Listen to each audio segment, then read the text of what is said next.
onko sitten paremmin? Ei vaiskaan. Ei.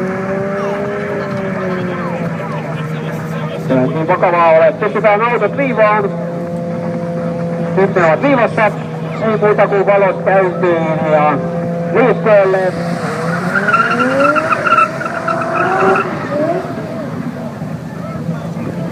Jälleen tuli punainen lasku sinne ruutuun. Punainen rasti ruutuun. Se tarkoittaa varauslähtöä.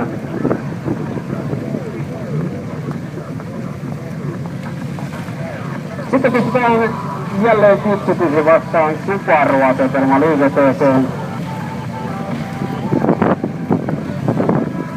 Sieltä löytyy Mitsubishi ratista Villi Peitto. Tästä vastaan asettuu siis tuo Subaru, joka nimeä juuri nyt muista.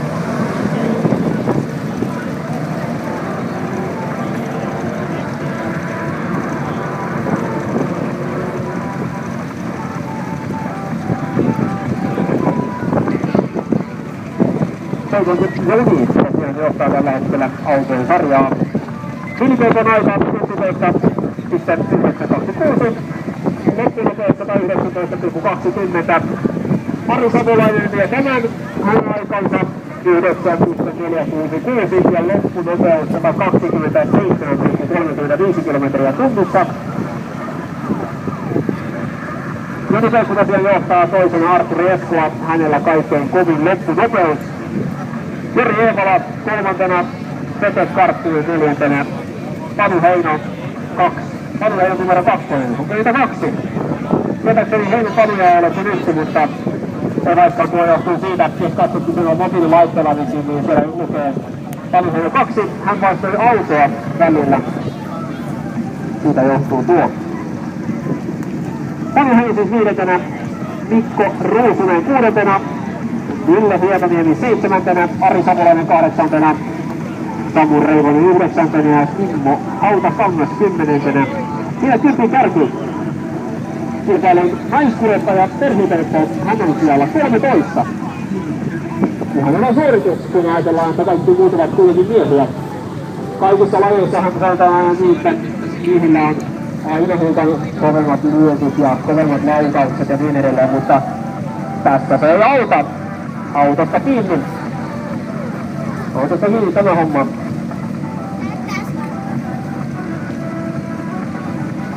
No okei, täytyy myöntää, että jos meikäläinen pistettäisiin tuohon viivalle auton kanssa, niin voisin sanoa 100% todennäköisyydellä häviävä, niin sen verran kova rattomuus kuitenkin kyseessä.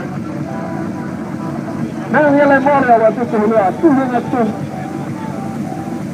Ja pyörät siellä viivalla odottelevat, että pääsevät lämmittämään. Mites Vesku Saarinen jäätyy pyörällä tuolla, niin ottaako jotain sivusta, kun se meinaa tuosta lähteä kiitämään? Joka helvetin kerta. Suoraan puhetta. Missä sait tämän idean vaihtaa pyörä Saariselle? No jos miehellä ajohalu, niin annetaan vehkeistä se kuittoon. Oikein. Näin se kuuluu olla. Saarinen siis tuolla Hajapusalla, jossa PR mainostet. Ja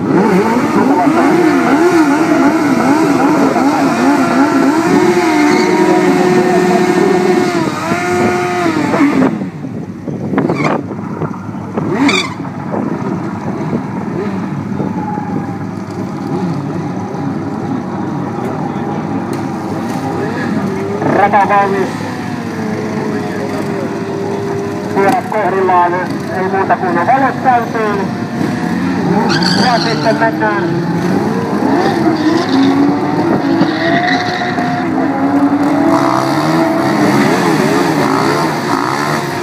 Jatketaan. Lähmätapa Saarinen pystyy. Saarinen ajaa seinään. Ajainen 7.28. Tomi Alhotautta kuitenkin voittaa. Hän tekee ajanut 6.900. Se on muuten toinen kuljettaja, joka moottoripyörissä alittaa 7. Ajetaan aplodit. Hänen lähtönopeuttaa 92 kilometriä tunnissa.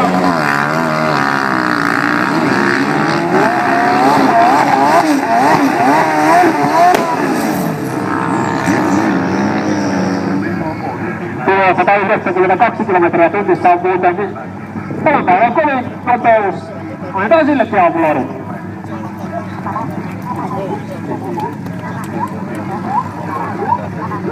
Kesän mopo toi taustalla ja siinä viivaan on pysytty yksi mopo. Täytyy tehdä mopeille. Vähän meinaa lähteä liukuun. Mutta otetaanpa siellä meidän testarisankari. Tuletteko niin oikein Framille, niin kaikki näkevät sinun varmasti. Haluatteko vieläkin vähän tärisee jalat? Miltäs tuntuu olla tuolla auton kyydissä? Ihan huikeeta. Isän osa vaihtaa tuolta harrastusta varmaan. Okei, eli nyt sitten avioehtoihin kirjoitetaan, että vähintään 700 hevosvoimainen kiinnitysauto ja ensi kesänä tänne. Kyllä juurikin. Okei, onko isältä mahdollisesti katsomassa, kannattaa kaivaa sitä kukkaroa jo pikkuhiljaa? Et ihan halpa reissu ei tullut tästä. Mites, ootko ennen ollut tämmöisessä kiinnitysautossa kyydissä? En kertaakaan. Ootko ollut muuten kuin kilpa-auto kyydissä? Ihan niin kuin ensimmäinen kerta oli. Okei. Vai mitä sä pystyt katsoa jälleen sinne toiseen suuntaan? Huomaatteko kun jännittää ihan silmästi tätä vaaleanliikkusta löytöstä tässä? Pidä sille kuin.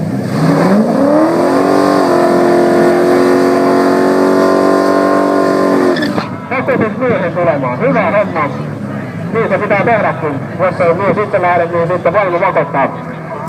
Siellä on Ruusisen Mikko ja Oni Peikko viivassa. Autot ovat kohdillaan, ei muuta kuin velet käyntiin.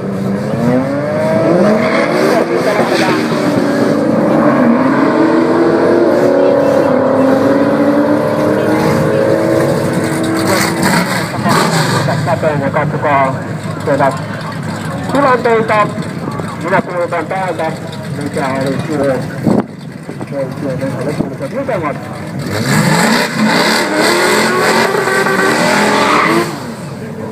Veli Peikko. Meidän tuosta Peikkoon tuosta lähdöstä. Hänen aikansa 7564, niin parantaa hieman tuota aikaansa. Mikko Ruusinen, hänen aikansa myös 848. Hän kysyy Petraa. Peikon aika, täytyy sanoa, että tuo on aika kova aika tuo 7664. Loppunopeus hänellä 65 kilometriä.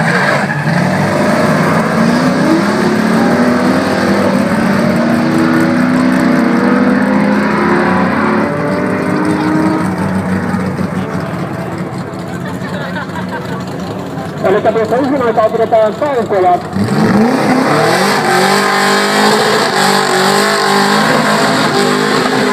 Tänään ajetaan tosiaan cruising tuolla kaupungilla.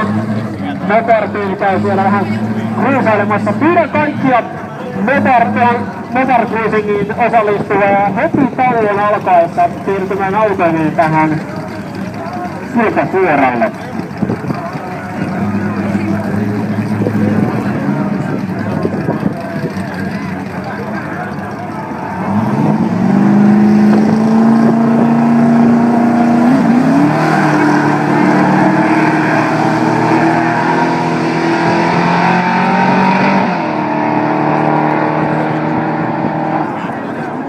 Ja sitten päivällä heti kun tuo Motor Cruising on lähtenyt liikkeelle, niin täällä paikan päällä aloitetaan turniskisat, eli tänne tuodaan 5 tuomaria ihmettelemään jokaisen suoritusta ja voittaja saa sitten mahtavan palkinnon.